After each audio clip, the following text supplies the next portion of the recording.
इसलिए सीधा संदेश देंगे विधायक जी। सुन विधायक, सुन, कनवा में कड़वा नहीं, भेंडरिक तेल लगाए के सुन। और ऐसे भी सबसे ज्यादा भाषण हमारे तो ही सुनने हैं, नुकाए नुकाए सुनने हैं, बिना फॉलो करके बिना सब्सक्राइब करके सुनने हैं। हाँ, बिना सब्सक्राइब बिना फॉलो करके सुनो, हमारा रिपोर्ट है रोज। आज तो एकदम पहले हम मुख्यमंत्री के हुआ सहित कहते छोड़े की कले देखाओ, आज तो कसम से अगर हालत खराब है कह दिले ना। यदि हमें यार इतना संघर्ष करके 12 को बीमारी ले लिए तो 2-4 को तिगला के दही के जीवे, सबके बीपी टेंशन बढ़ा के जीवे। और सुनने में आया जीएम जी,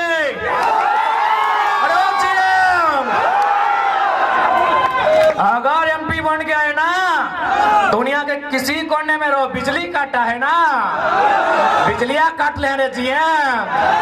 कसम से कल एगो दूगो सीटवा जीते दे, बिजलियां काट ले हैं।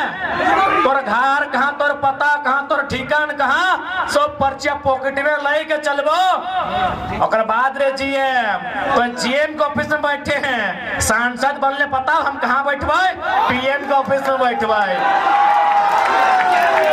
बिजली काटे हैं रे चोरा, बिजली काटे हैं। जैसे तोर बप्पा के खेत से पानी निकलल हो, तोर बप्पा के नदी, तोर बप्पा के कोयला खदान, बिजली काटले हैं। रोक रोक समय आवो है, रोक थीर पानी पत्थर काटे रे, पानी काटले हैं, बिजली काटले है ना, हिसाब करबो तो रोक। पद के दुरुपयोग कर ले हैं जीएम, अपन पद के दुरुपयोग कर ले हैं। अभी लोकतांत्रिक भारत में इस सोनू जी के बात मान ले हैं जीएम साहब, रोक रोक थीर कर तोरो हिसाब ले वो थीर कर। बड़का जीएम बनल है ना, कितना भसलग लगे सटा हिसाब किताब सब बेतो। बिजली काटल है, साड़ू बेटा के नौकरी दे है, जेकरा देना हो दे ले, साड़ू बेटा के देना हो, सरोजिन के बेटा के देना हो, 24 तक जकरा देना हो दे ले, 24 के बाद तोनिक पाई पाई के हिसाब है तो रोहित जो। आज आपने पीर टाड़, सुनिए सोनू जी, जब गिरिडीह सदर ने आपको धुतकार दिया था, सुनिए झारखंड मुक्ति मोर्चा के नूनू सोनू जी, जब गिरिडीह सदर में 2 बार हारे थे ना, गिरिडीह सदर में 2 बार पानी पानी हुए थे, यही निर्भय सदाबादी जो आपके साड़ू हैं, जिनके साथ आपका व्यापार चल रहा है, 2 बार उठा के पटका था, पानी पानी हो गए थे सोनू जी। तब पता है किसने आपको वोट देके जिताया था? पीर टाड़ की धरती ने, याद रखिएगा। अरे आपको गिरिडीह ने पूछा भी नहीं था, सुनिए सोनू जी, गिरिडीह ने आपको पूछा नहीं, आपको छूछा बनाया था गिरिडीह ने। आपको पीर टाड़ ने प्यार दिया, दुलार दिया, और बदले में आपने क्या दिया? एफआईआर दिया है।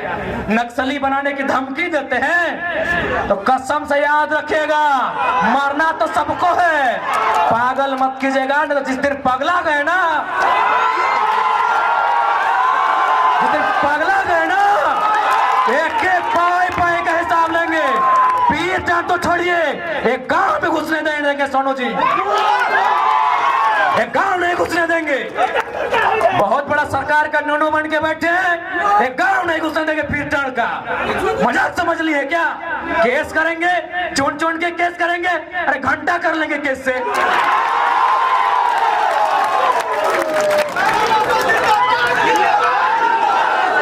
घंटा कीजिएगा केस करके। यहाँ सूरज मरेगा, चंदा मरेगा, पृथ्वी मरेगी, फिर 5 फीट का इंसान क्या है? अबरी अगर केस की धमकी हुई ना सोनू जी, माननीय श्री विधायक जी, कसम से केस हमारा थाना में होगा, लेकिन बाकी सुन लीजिए, आपके सर का केस नहीं रहेगा। केस करने की धमकी देते हैं, सरकार के गोद में बैठे हैं। अरे कितना गोद में बैठिए, सरकार आपको दलाली ही करवाएगी, मंत्री तो बसंत सोरेन को ही बनाएंगे। सुनिए श्री सुदीप कुमार सोनू जी, आदरणीय बड़े भाई, बिल्कुल बड़ा भाई हैं आप। ये जो दलाली कर रहे, चमचाई कर रहे सरकार की, कुछ कुछ भी कर लीजिए, घंटा मुड़िया पटक दीजिए, ढेके साज दे, ढेकिया में मुड़ी साज देना रे सोनूदा। विधायक बन के रहे, विधायक आधे मंत्री बन लोग के पता हो, बसंत सोरेन, कल सीता सोरेन, परसों कल्पना सोरेन, और बाद ओकर बेटियन बन तो, लेकिन तोरा ना पूछ तो ले कह केस करते हैं। केस क्या करते हैं जी? पुलिस आपका, प्रशासन आपका, गोली मरवा दीजिए। केस क्या करते हैं? आप तो राजा है ना, सरकार आपकी है, केस क्या करते हैं? गोली मरवा दीजिए। बायस नेचर के आदमी कहीं के, मन पापा सब कहीं के, लोकतंत्र के बात करते अखनी, बेशरम सब कहीं के। और सबसे दुर्भाग्य की बात है कि आप गठबंधन के हिस्सा लगे, और गठबंधन के सबसे बड़ा नेता पंडित नेहरू के पढ़ल लिखे, और बात करते लोकतंत्र के। अरे नाय पढ़वे, आओ क्लास देवो, आओ क्लास देवो, आओ क्लास देवो। लोकतंत्र के बात करते, सवाल काहे नहीं कर दो? सबसे ज्यादा वोट फिर टर्न दे लो, सबसे ज्यादा वोट फिर टर्न दे लो परसेंटेज में। सवाल कर दो पेट में दर्द भई गेलो, तखन की नहीं गेला, घोर घोर भटवा मांगे, तन भटवा लिए मजा लगलो, अभी सवाल करो तो सजा लगलो, भटवा लिए मजा लगलो, तखन गिरिडीह लोग के लात मारला थिन, दौड़ के गेलो पीर टर्न की गेलो, बोका लोग बोने रहे वाला दे भटवा, भटवा दी मजा लग गेलो। विधायक बन गेले बड़का हिया, लोकतंत्र के बात करे वाला, आलोचना से शक्ति नहीं, सुने के शक्ति नहीं, केस करबे एगो कहे गोटे पीरियड टर्न के केस कर दी। आपके पतिदेव आज जेल चले गए, कल वापस आएंगे और शायद मुख्यमंत्री भी बनेंगे, लेकिन क्या आप उत्तर देंगे? क्योंकि आप उसी सरकार का अंग हैं, उसी सरकार के अंग थे। शहीद सुनील महतो, उनका मर्डर हुआ है, बताइए एनआईए जांच कब करेगी आपकी सरकार? अरे आपके पति जेल गए तो आपको तकलीफ हुई, हम उस तकलीफ में आपके साथ हैं, लेकिन बताइए उनका मर्डर हुआ है, आपकी पार्टी का है, और आपके मुख्यमंत्री को फुर्सत नहीं मिलता है, 5 किलोमीटर तो मुख्यमंत्री का घर है, समाधि स्थल नहीं जा पाया। क्यों झारखंड सवाल नहीं करेगा? अगर रोना है तो रोने पर भी इंसाफ हो। यदि महोदया का रोना इसलिए कि उनके पति जेल में गए हैं, तो जो इस दुनिया में नहीं है उनकी आंसू का हिसाब कौन करेगा? शहीद सुनील महतो की पत्नी का जो विलाप है उसे शांत कौन करेगा? एनआईए जांच की अनुशंसा राज्य सरकार केंद्र को कब भेजेगी, उस इंतजार में है। आज 90 साल की बूढ़ी माँ है सुनील महतो की, आज इंतजार में रहती है कि टुसू का मेला हर साल लगे, उस मेला में 50,000 1 लाख रुपया बचता है, उस पैसे को सुनील महतो की मां को दिया जाता है घर चलाने के लिए। एक सांसद का ये दुर्भाग्य है राज्य में, और आप केवल इसलिए रो रही हैं क्योंकि आपके पति कुछ दिनों के लिए जेल गए। आपकी सहानुभूति में साथ हैं, झारखंडी होने के नाते उनके विचारों से हमारी लड़ाई है, हम आपके साथ हैं, लेकिन आपको इस बात को भी याद रखना होगा, इसी राज्य में आप ही के पार्टी के सांसद की एक नहीं महोदया 12 गोलियां तन दनादन सीने में उतारी गई है, उस पर आंसू कब भाइएगा? ये सवाल पूछता है झारखंड। 12 गोली शहीद सुनील महतो की चौड़ी छाती में, पारसनाथ से भी मजबूत छाती में एक नहीं 1 दर्जन गोलियां दागी गई थी। उसका हिसाब कौन लेगा? उस शहादत का हिसाब कौन लेगा? क्या उत्तर है झारखंड मुक्ति मोर्चा जो आज वर्तमान में सरकार है? और ये बताइए किस आधार पे नहीं मिला? झंडा मैदान में कार्यक्रम किस आधार पे नहीं मिला? ये जिला प्रशासन से पूछना चाहेंगे। क्या वो किसी की बपौती है? यदि लोकतांत्रिक भारत है तो झंडा मैदान में हमारे सभा को अनुमति क्यों नहीं मिली? खैर कोई बात नहीं, आपने हमें झंडा मैदान में जगह नहीं दिया ना, आपका हर एक झंडा 2024 में कमाल देंगे। विधायक जी याद रखिए, विपक्ष की राजनीति करते हैं, ये पक्ष विपक्ष की राजनीति करते हैं, ये कहते हैं कि हम भारतीय जनता पार्टी के विपक्षी हैं, और आपको जानकारी होना चाहिए ये दोनों साड़ू हैं, ये दोनों साड़ू हैं। सुदीप सोनू और निर्भय शाहबादी ये दोनों साड़ू हैं, दोनों को कंपनी में फैक्ट्री में 50-50 का पार्टनर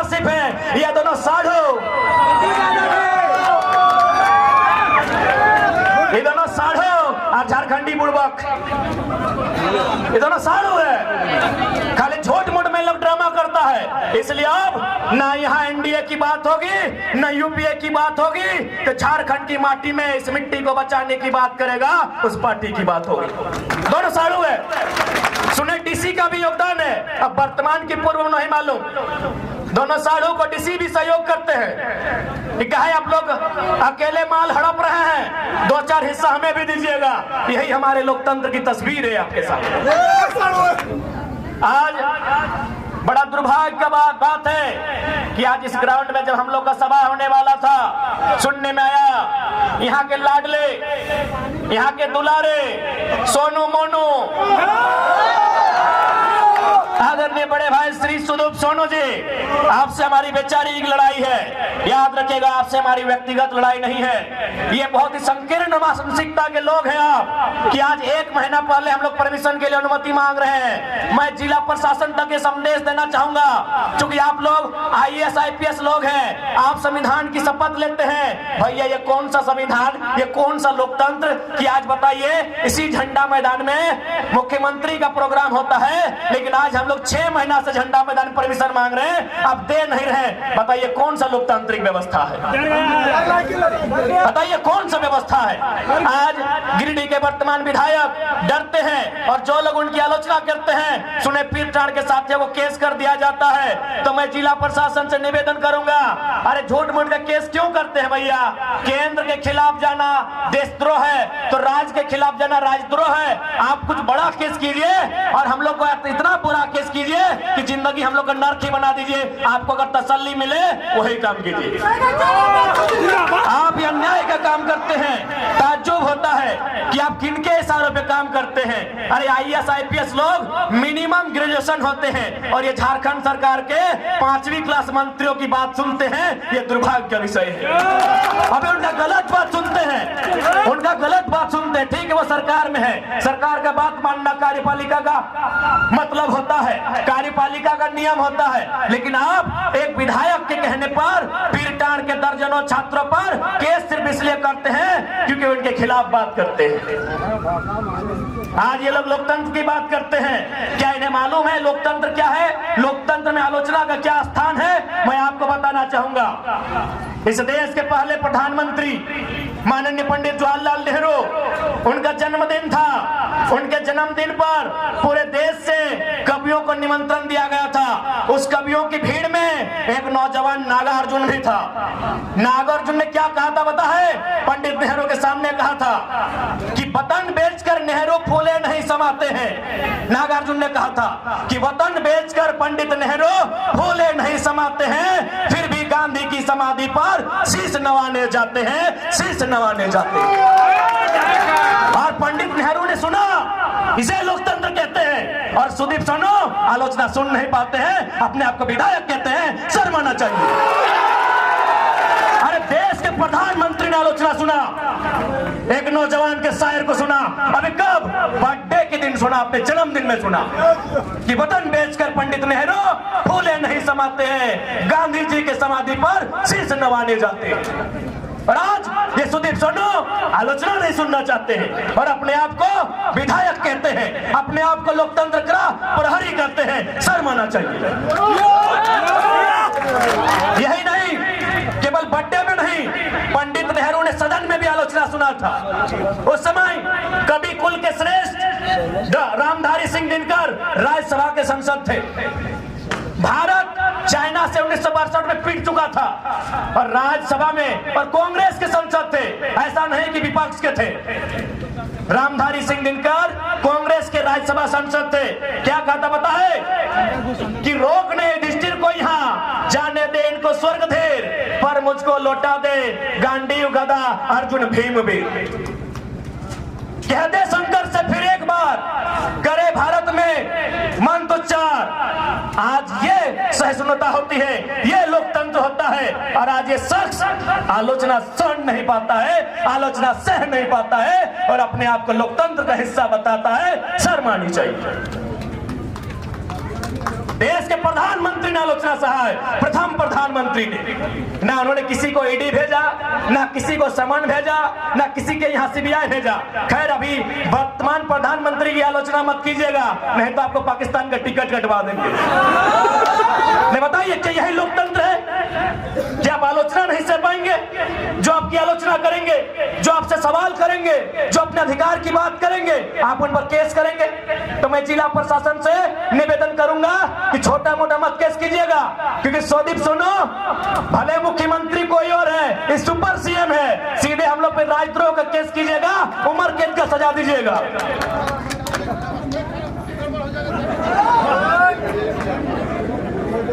मैं जिला प्रशासन से निवेदन करूंगा, क्या झूठ मूठ का केस करते हैं, 107 करते हैं, 353 करते हैं। अरे कोई ऐसा मुकदमा कीजिए जो हम लोग को सीधे उम्र कैद की सजा हो, उसे हम लोग स्वीकार करेंगे। लेकिन फिर भी पीछे नहीं हटेंगे, क्योंकि ये सुदीप सोनू का देश नहीं, ये भगत सिंह का देश है। फांसी भी होगी, पीछे नहीं हटेंगे। एक लड़का आज राज में उथल पुथल मचा के रखा है, और शायद हो सकता है कि धनबाद, जिसे पूरे झारखंड की 14 लोकसभा में हॉट सीट कहा जाता है, कोयला का सल्तनत कहा जाता है, उस कोयले की सल्तनत में 1952 में पहला चुनाव हुआ था। शायद 2024 में उम्मीद है पहली बार कोई खतियानी बेटा को नेशनल पार्टी शायद टिकट दे दे। ये उसकी योग्यता नहीं होगी, ये एक लड़के की धक्कड़ आवाज का परिणाम है, एक लड़के की आवाज का परिणाम है। एक लड़के की आवाज से आज झारखंड की राजनीति की तस्वीर बदली है। सोच के देखिए, वो संख्या जिस दिन 100 होगी, वो संख्या जिस दिन 1000 होगी, वो जिस दिन संख्या लाख होगी, और खासकर जिस दिन संख्या लाख होगी, अच्छे अच्छों की खाक हो जाएगी। इस बात को याद रखिए। बताइए, दुनिया की सबसे बड़ी पार्टी कितना मेहनत करती है। भले हम भारतीय जनता पार्टी की नीतियों की आलोचना करते हैं और करेंगे, लेकिन इस बात की प्रशंसा कीजिए कि दुनिया की सबसे बड़ी पार्टी, उसको इतना फुर्सत है कि जयराम महतो को वॉच कर रही है, रिपोर्ट भेज रही है कि गिरिडीह धनबाद खबरदार। दुनिया की सबसे बड़ी पार्टी इस लड़के को वॉच कर रही है, पल पल का खबर भेज रही है कि गिरिडीह लोकसभा, धनबाद लोकसभा में खबरदार। यहाँ एक पारसनाथ का मतवाला टाइगर आया है, जो किसी से झुकने वाला नहीं है, वह जब बोलता है सबकी खोल के रख देता है। इसलिए आज इन लोगों को सबक सिखाने के लिए, इन लोगों को इनकी औकात बताने के लिए, आप भी सोचते होंगे कि भाई झारखंड में 14 लोकसभा है, जमशेदपुर में आपका डिमांड है, रांची में आपका डिमांड है, धनबाद कोयला नगरी में आपका डिमांड है, आपने गिरिडीह को क्यों चुना? तो मैं बताना चाहूंगा कि दिल्ली लोग एरोप्लेन से जाते हैं, और झारखंड की सबसे ऊंची चोटी का नाम पारसनाथ पहाड़ है, वहीं से छलांग मारेंगे। इसीलिए चुना है, कोई तथ्य है, इसीलिए चुना है पारसनाथ पहाड़ को, कि हम लोग स्टेशन जाने का इरादा नहीं है, मूड भी नहीं है, यही पारसनाथ की चोटी 4480 फीट की ऊंचाई में जो पारसनाथ है, वहीं से दिल्ली जाने की तैयारी है। ये आशीर्वाद और दुआ आपका होना चाहिए, ये संदेश लेकर आए आज। और हम लोग कहना चाहेंगे, यदि गिरिडीह लोकसभा हम लोग फतह करते हैं, जैसा हमें जानकारी है, गिरिडीह लोकसभा में सिर्फ टाउन में केवल सदर में 200 प्लांट है, केवल सदर में 2000 फैक्ट्रियां हैं, और हर एक फैक्ट्रियों में, हर एक प्लांट में यहाँ के विधायक सांसद दोनों को दक्षिणा जाता है, दोनों को चंदा जाता है। हम लोग वचन देते हैं, अगर गिरिडीह फतह करते हैं तो चंदा के धंधा को बंद किया जाएगा और से रोजगार का सृजन किया जाएगा।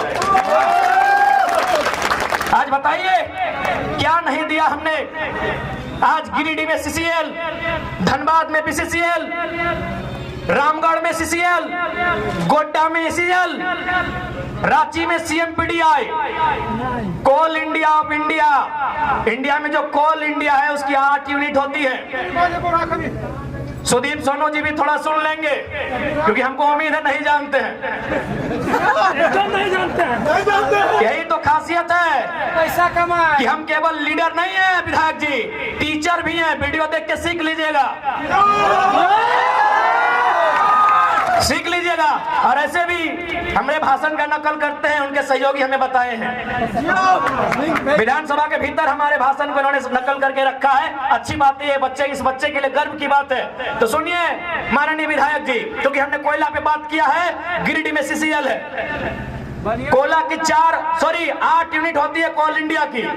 BCCL, CCL, ECL, WCL, NCL, MCL, SCCL, CMPDI 8 unit होती है। और दुर्भाग्य का विषय आपको बताएंगे कि 4 यूनिट झारखंड में है। BCCL झारखंड में, CCL झारखंड में, ECL झारखंड में, CMPDI रांची झारखंड में, और हेडक्वार्टर कलकत्ता में है। ये झारखंड का दुर्भाग्य है। इसलिए आज कोयलांचल की नगरी में हम ये भी संदेश देंगे कि यदि गिरिडीह संसद के माध्यम से हमारी एंट्री लोकसभा में हुई तो विधानसभा, माफ कीजिएगा, लोकसभा के स्पीकर के सामने, माननीय प्रधानमंत्री जो उस समय होंगे उनके सामने हम सीधा सवाल करेंगे कि यदि कोयला के 4 यूनिट झारखंड में है तो हेडक्वार्टर कलकत्ता में क्या कर रहा है। चलिए झारखंड लेके आइए, झारखंड लेके आइए। हेडक्वार्टर धनबाद होगा, बोकारो होगा, रांची होगा, गिरिडीह होगा, कलकत्ता नहीं होगा। अब अन्याय झारखंड नहीं सहेगा, नहीं सहेगा झारखंड अब अन्याय। बताइए, आप ही बताइए कि हमारी मांग गलत है? 8 यूनिट में 4 यूनिट झारखंड में, हेडक्वार्टर कलकत्ता में। लेकिन दुर्भाग्य देखिए, आज 23 साल के झारखंड में कोई सांसद ऐसा नहीं हुआ जो ये सवाल सदन में करे कि कोयला का हेडक्वार्टर अब कलकत्ता नहीं धनबाद होना चाहिए। है सबको हिस्सा जाता है, कोई रोजगार नहीं, सबको हिस्सा जाता है। कोयले की काली कमाई में सबका हिस्सा जाता है, इसलिए आज तक किसी ने सवाल नहीं किया। और एक ताज्जुब की बात आपको बताएंगे, दामोदर वैली कॉर्पोरेशन, हिंदी में दामोदर घाटी निगम, उसकी परियोजना कहाँ है पता है? धनबाद नदी में दामोदर के किनारे, बोकारो में दामोदर नदी के किनारे, रामगढ़ में दामोदर नदी के किनारे, हजारीबाग, चतरा, लातेहार में दामोदर नदी के किनारे। हेडक्वार्टर कलकत्ता में है। ये सवाल संसद में होगा। कितना अन्याय हुआ है झारखंड के साथ। यदि हम उस दास्ता को कहने लगे तो ये सूर्यास्त हो के उदय होगा, अस्त होगा, फिर उदय होगा, लेकिन हमारी दास्ता कम नहीं होगी। आज इतना जुल्म केवल और केवल झारखंड में हुआ है। इसीलिए किसी ने कहा कि हमार पानी हमार पसीना, कि हमार पानी हमार पसीना, और बिजली जले तो शेख हसीना। हमें एक बात कहेंगे, हमें बांग्लादेश की प्रधानमंत्री शेख हसीना से आपत्ति है, बाकी हमारे फरजान भाई हैं, इनकी भी फुआ शेख फातिमा है, उन बिजली जलाए हमें आपत्ति नहीं है।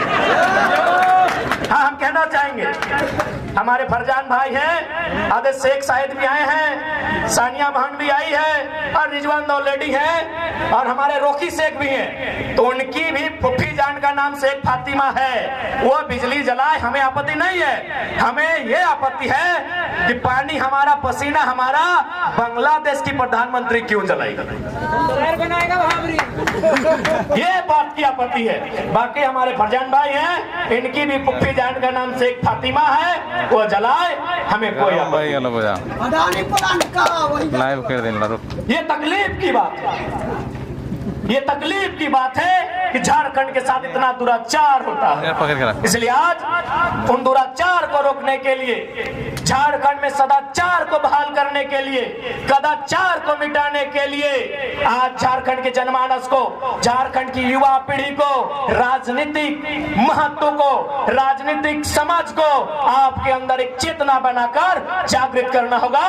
क्योंकि राजनीति से ही देश चलता है, राजनीति से ही राज्य चलता है। राजनीति से दूर भाग के आप विकास उन्नति की बात नहीं कर सकते।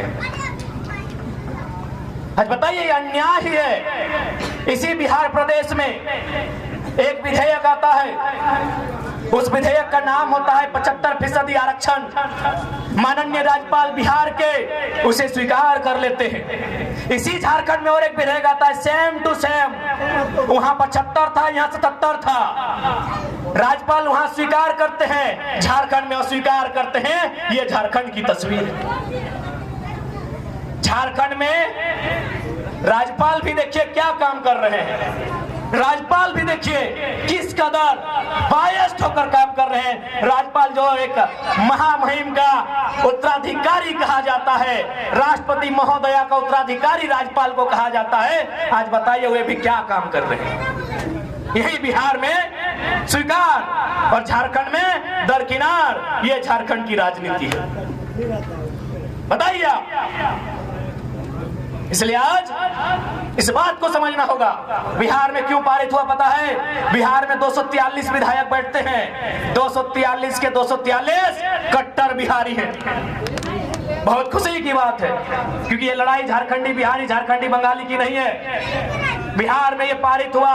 बिहार में 243 विधायक कट्टर बिहार के निवासी हैं। यहाँ झारखंड में आधे गैर झारखंडी हैं और आधे अगर झारखंडी भी हैं तो माटी के प्रति ना उनका प्रेम है, न समर्पण है, केवल लूटने की मंशा है। इसलिए यहाँ कोई विधायक ठीक से पारित तक नहीं होता।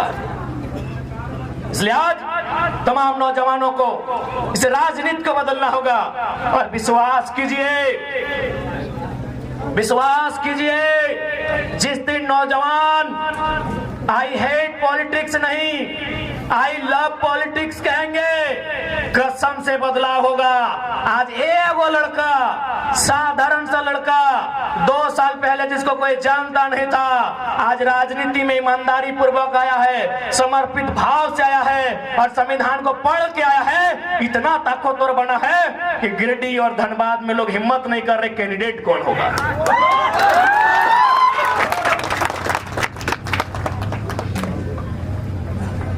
आज हिम्मत नहीं कर पा रहे हैं गिरिडीह और धनबाद का कैंडिडेट कौन होगा। एक लड़का, एक 29 साल का लड़का आज दुनिया की, इस विश्व की सबसे बड़ी पार्टी को सोचने पे मजबूर किया है। सोचिए, एक की जगह जिस दिन 1000 नौजवान ऐसे आएंगे। शायद किसी देश के सबसे बड़े अमीर व्यक्ति की बेटे का विवाह था।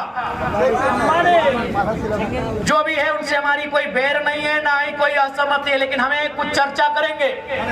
वहां शायद कोई एक लड़की आई थी परफॉर्म करने के लिए, हाँ, जो भी रिहाना या कुछ नाम था। आज उसको 74 करोड़ रुपया दिया गया। बताइए झारखंड और भारत के नौजवान कितने लाइन से हटे हुए लोग हैं, वे खुशी मना रहे हैं कि 74 करोड़ में आपको नचवा दिया मेरा भारत। लेकिन है नौजवानों, तुम्हें यह भी जानना होगा कि इसी भारत में 2000 में लगभग 81 लाख लोगों की जान गई है अस्पताल में। उसमें 36 लाख लोगों की जान इसलिए गई है कि इलाज का खर्चा नहीं था, और आप खुशी मना रहे कि 74 करोड़ में कोई नाच के चली गई। ये दुर्भाग्य है मेरे देश का, दुर्भाग्य। आंकड़े आपके मोबाइल में है, थाना वाले भैया आप लोग भी देख लीजिए। हम लोग फैक्ट की बात करते हैं। 2020 में 81 लाख लोगों का जान गया था इलाज नहीं होने के कारण, जिसमें 36 लाख मतलब प्रॉपर था। किसको अगर पैसा मिलता, इलाज होता, दवाई मिलता, उसका जान नहीं जाता। हे नौजवान, तुम इस बात की खुशी मना रहे हो कि रिहाना नाच के चली गई, तुम्हें जानना होगा उसने 74 करोड़ रुपया वसूला है। आज तुम बहुत गलत रास्ते में जा रहे हो नौजवान। ये धर्म के नाम पर, ये जात के नाम पर, ये हिंदू मुसलमान इंडिया पाकिस्तान के नाम पर तुम्हें गलत रास्ते पर लेके जाया जा रहा है। जिस देश में 36 लाख, 36 नहीं नौजवानों, 36,000 नहीं, 36 लाख लोग इसलिए मर गए कि उनके पास इलाज का अभाव था। और उसी देश में 74 करोड़ कोई देश का अमीर आदमी डांस करने में लुटा देता है। ये भारत की तस्वीर नहीं होनी चाहिए।